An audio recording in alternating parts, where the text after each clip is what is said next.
Now in this video, we will try to clarify the concept of both data types and identifiers with a short Java demo program. So first let us see what are all the different primitive data types supported in Java. So what I am going to do first is I will declare an identifier or specifically a variable of different primitive data type. Uh, and I will show you that whether they are throwing any error or not. So first data type, let's say, as I have mentioned earlier, Java supports integer data item. So let me write it down over here. Let's say int is the name that you need to write. So int I.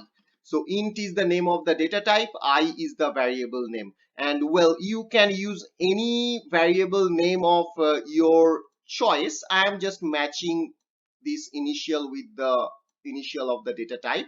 So I have used I, but you can use I, J, K, your name, my name, whatever.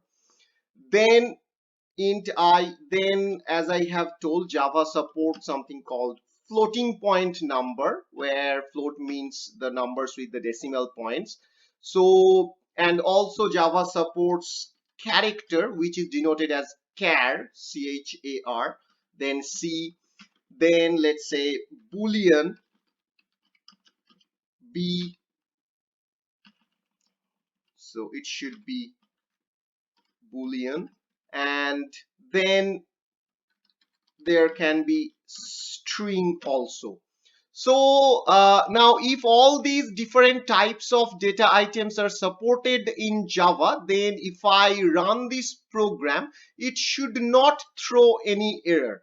So let us try to run this program, and as you can see, no error have been thrown. So all different types of data items that I am showing in here, they are all supported.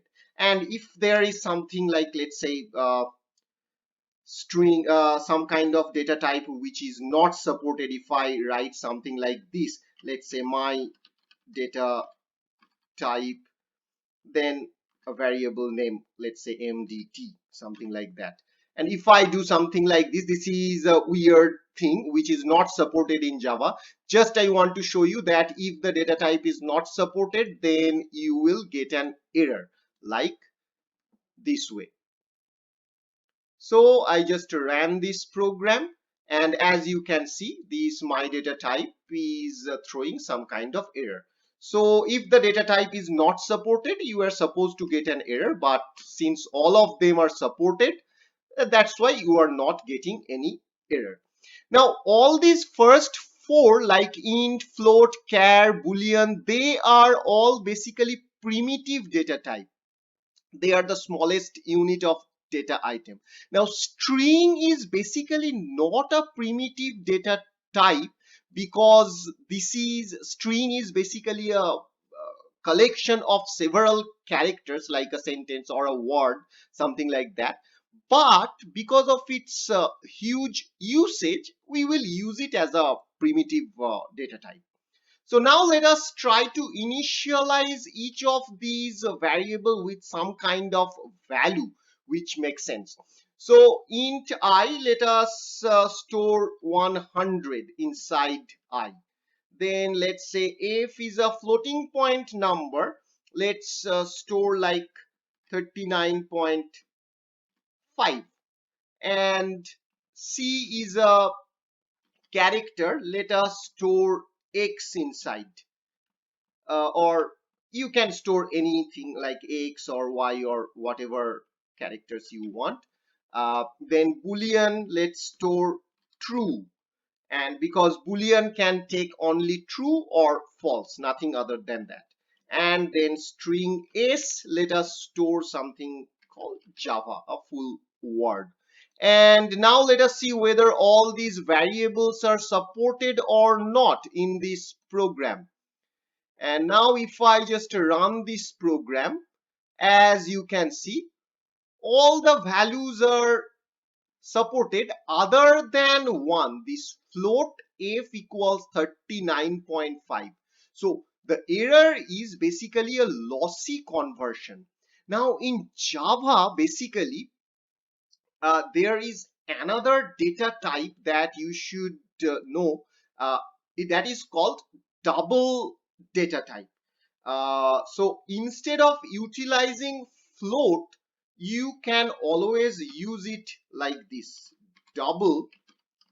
Let's say the variable name, I want to keep it as same, double f equals 39.5.